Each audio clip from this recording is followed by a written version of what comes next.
Hello everyone, Riskmonger here. Welcome to round 2 of the 2017 Divisional All-Stars tournament. This matchup features the NL East, who defeated the Central, and the NL West, who coasted past the wildcard team. The West was actually the top seed, which means they should have home field advantage in the series, but the game's AI had other ideas. Here are two key offensive contributors, first baseman Paul Goldschmidt and outfielder Bryce Harper. Here's tonight's pitchers. Clayton Kershaw won Player of the Game honors in his round 1 appearance, while Max Scherzer took the loss in his. And here are the lineups for each team. You can pause it here if you want to take a closer look. Pay special attention to the West on the left. It'll become important in Game 2. Spoiler alert. In the top of the first, the West would load the bases against Scherzer for Rookie of the Year Cody Bellinger, who strikes out, just like he did plenty of times in the real World Series. Bottom of the first, Trey Turner, the very first batter faced by Kershaw. He goes down swinging. The game would remain scoreless into the 5th, where Bryce Harper would break the tie, a solo home run, right underneath his headshot on the Jumbotron. That one's in the bleachers, and the East takes a 1-0 lead. In the next inning, now pitching with a lead, Max Scherzer doesn't lose any effectiveness, striking out Dodgers shortstop Corey Seager on that high heat. But Kershaw remains sharp as well, facing Anthony Rendon from the stretch, striking him out swinging. In the 8th, Scherzer is given way to setup man Pat Neshek, who strikes out DJ LeMahieu with a runner on. Bottom of the inning, the West now gets into its bullpen. Brandon Morrow gets Ryan Zimmerman on a very similar swing. We go to the 9th. I explained last time why I chose Sean Doolittle to be the East closer over Hector Neris, despite the young Philly having an advantage in fantasy points, and that decision might prove disastrous in this game. The number 9 hitter Chris Taylor led off the inning with a walk, but Doo would come back to strike out Charlie Blackmon, which will bring up JD Martinez, who already has 3 hits in this game. The newest member of the Red Sox would come up with the tying run on base, but Doolittle would take away the RBI opportunity by picking off Chris Taylor at first. He's caught stealing second for the second out. But the game's not over yet as JDM lines an opposite field single. There's Giancarlo Stanton back at his actual position in right field. He was the left fielder in round 1 action, and that hit would chase Doolittle from the game. New Brewer Matt Albers would inherit the save opportunity, facing Paul Goldschmidt, who also lines a single into right field. Putting the go-ahead run on base for Nolan Arenado, who, yes, he did foul off a slider, but immediately after that he would ground out to Ryan Zimmerman, unassisted at first base, and the game is over. Player of the game, predictably so in a pitcher's duel such as this, was Max Scherzer. As you can see, Mad Max only managed 6 1/3 innings, giving up 4 hits and 6 walks, but also striking out 11 and leaving the game with his team in the lead. Here's many views of the Leo Fantasy Astrology ace striking out Corey Seager. And here's the final line score. Pause it quick if you want to take a closer look, because we're right on to Game 2. And remember when I said to pay attention to the lineups? Well, some madness took me before this game, and for some reason I decided to pull JD Martinez out of the 2-hole and replace him with Buster Posey. As we look at the starting pitchers tonight, Steven Strasburg and Zach Greinke. But more on that Posey decision as he bats in the first. JDM is a superior hitter, and on a hot streak no less, but he's logged just half a season for an NL West team in his career. Compare that to Posey, a lifelong member of the Giants. He's been named to 5 different Divisional All-Star teams. He's won an MVP, 3 World Series rings. Isn't he the kind of player you want representing your division? So what, he grounds out here? It's just 1 at bat, right?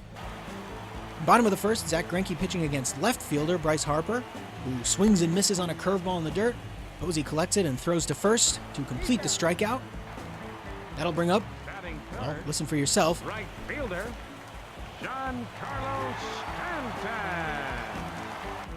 And the new Yankees outfielder hits a mammoth blast into left field. That thing gets out of here in a hurry, and the East takes an early 1-0 lead this time. And wouldn't you know it, we have another pitcher's duel on our hands. JD Martinez strikes out, struggling in his new spot in the batting order. In the second, Greinke getting some defensive help. Here's a nice diving play by Corey Seager, who stands up and makes a strong, accurate throw onto first for the out. In the third, JDM up again, this time with the bases loaded and a chance to redeem my lineup changes, but he strikes out once again. Fast forward to the 7th, it's now reliever Josh Fields, who gets Marcell Ozuna swinging. The next batter, he too will get some defensive help. Anthony Rendon lines a shot into center field, but Charlie Blackmon with a diving catch to take away the hit. In the top of the 8th, just like last game, we see once and future Phillies sidearm specialist Pat Neshek, and he will strike out JD Martinez yet again. In the bottom of the inning, just like last game, we see former Dodgers setup man Brandon Morrow. This time he gets Trey Turner on a fastball pushing 100. Now pitching for Washington. And with the second consecutive 1-0 lead heading into the ninth, we once again see Sean Doolittle with the save opportunity. Notice a pattern here. But this time, Doo gets 2 quick outs, striking out Charlie Blackmon for the second one. To bring up, who else but Buster Posey with the game on the line. The Star Aries catcher would put up a good fight, working the count full, but it's not enough as he goes down looking to end the game and put the West in a 2-0 hole. As we see player of the game, starter Steven Strasburg. He's now won player of the game honors in each of his Divisional All-Star appearances. He's also the ace of my home sign Cancer fantasy astrology team. But I can't help but feel a little guilty about this outcome. It's like a fantasy football owner tinkering with their lineup 5 minutes before kickoff. It never ends up well. And it took only 2 runs for the NL East to win 2 games. But now it's time for Game 3, where the batting orders are back to normal, and we're heading to Dodger Stadium, where anything can happen. Here's 2 players whose 2017 teams won their respective divisions.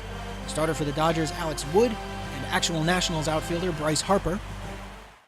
In the top of the first, Giancarlo Stanton at the plate, Trey Turner on first, who takes off on the lefty. Posey the throw from the knees. Turner steals second easily.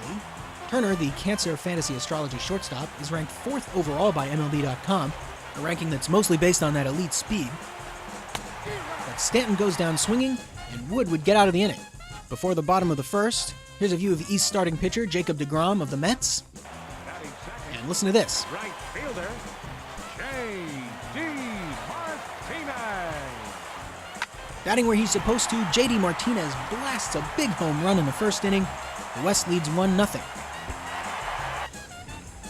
Then in the second inning, we see actual shortstop for the Dodgers. Corey Seager. He's also going to hit one out to right this time, and he's going to watch it go. A long home run, and the West has equaled the East's offensive output from the last 2 games. Next inning, Trey Turner on second base again, this time with the guy from the promotional shot, Bryce Harper, at the plate, and he bloops one to left field for an RBI single. Turner will score without a throw. It's now 2-1. I had to pause the simulation here, but a cool feature allows me to return to where I left off. As you can see, it's the 4th inning, where the West still has a 2-1 lead. And Ryan Zimmerman grounds out to Seager, who's doing it with the glove as well, making a nice play and a jump throw. Want to see another Gold Glove caliber play? Top 5, it's Stanton at the plate, this time with Harper at first. He grounds one to Seager. Flashy and smooth glove work to get the double play. But curiously enough, that would be Alex Wood's last inning, as we now see Archie Bradley, a former starter who could either be the D-backs closer or a multi-inning relief weapon in 2018. He would give up a double to Marcell Ozuna, and move to third on a ground out before homegrown Nats star Anthony Rendon comes to the plate. And he hits a big fly ball to left. It's just a double, and it's just 1 run. Now the game is tied for Christian Yelich, a recently departed member of the NL East. And he belts one deep to right, doing a double wind-up bat flip. That looks like it traveled the exact same distance as Seager's homer. 417 feet for both, according to the game. And the East takes its first lead of the night. It's now 4-2. And unlike Wood, deGrom would pitch into the 6th, striking out Buster Posey, who's really been the GOAT of this series, and not as in greatest of all time. Both teams would get 1 more run, the East on a Marcell Ozuna RBI single, and the West on this Charlie Blackmon home run to the opposite field, right under his computer-generated headshot, which doesn't look as good as the real one on the big screen. And strangely enough, it would be Mets lefty Jerry Blevins to come in for the save. Doolittle was forced to enter in the 8th inning to get out of a jam, and then he would let the tying run come to the plate in the 9th. And Blevins gets Chris Taylor to ground out. Here's a slow-mo replay for the middle of this play. And the West is now on the brink of elimination. And despite his relatively short outing, Jacob deGrom is your player of the game. He's another guy who's 2 for 2 in player of the game appearances. The real-life version of deGrom is dealing with some back stiffness, which could put his status for opening day in doubt, which would pretty much dash the hopes of contention for a mediocre Gemini fantasy astrology team. Now, before Game 4, I'm going to do some justifiable lineup tinkering.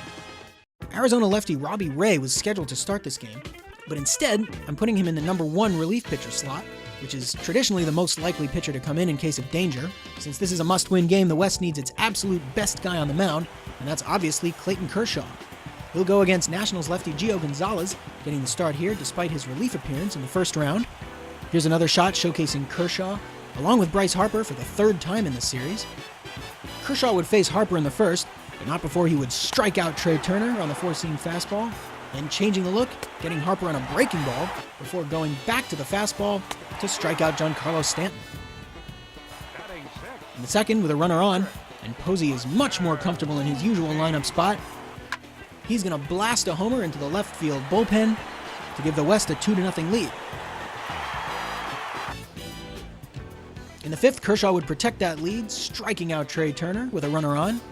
The West would get another run on a bases-loaded walk, but the East would get it right back on a big Daniel Murphy home run. It would be 3-1 heading into the seventh, where Kershaw would not continue.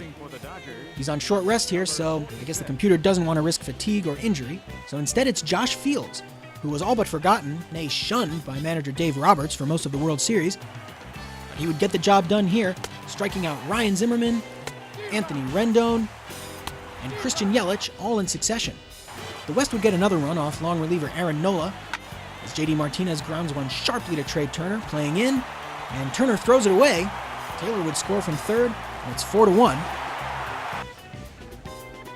But that's still a save situation, which means we finally get to see Dodgers closer Kenley Jansen, who was pretty clearly overused in the actual playoffs. The Libra from the Netherlands would pitch a clean ninth, including this strikeout of Daniel Murphy, saving the game to keep the West alive. And the player of the game, obviously the ace Clayton Kershaw, playing the hero, going on short rest, representing his Pisces brethren. Interestingly enough, Robbie Ray didn't get into this game. We saw Fields in the seventh and Brandon Morrow pitch the eighth, so it's debatable whether I should have given him the start on double rest in a must-win Game 5. But instead, I gave the ball to Zach Greinke, the unequivocal number 2, to face Max Scherzer on regular rest. And here's Bryce Harper and Paul Goldschmidt, the same two players we saw before Game 1, except against a different background, and it doesn't look like either of them are looking at the camera. Harper would come up second in the first, and he would already make my decision to put Greinke in there look foolish. He hits a big fly ball to right field.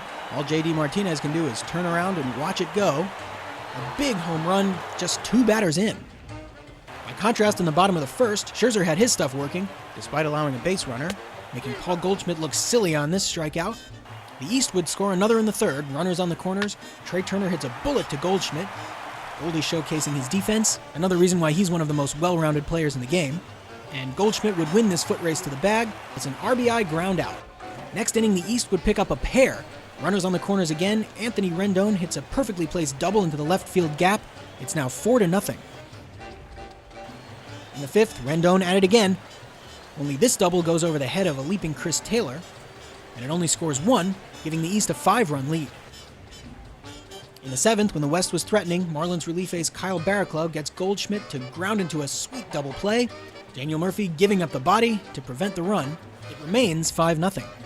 But it would not end up as a shutout, as Phillies setup man Luis Garcia gives up an RBI single to former batting champ DJ LeMahieu to make it 5-1. But the East would get that run back on an RBI single to Daniel Murphy, and they're still threatening. Josh Fields now facing Ryan Zimmerman with the bases loaded.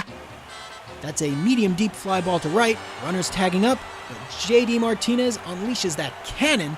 The throw to the plate is in time to get Giancarlo Stanton. A 9-2 double play to end the inning. But don't expect Martinez to be making many of those plays in 2018 as the Red Sox DH. We go to the bottom of the ninth. It's not a save situation, so non-closer lefty Jerry Blevins gets the call here, even though he did a nice job closing it out in Game 3.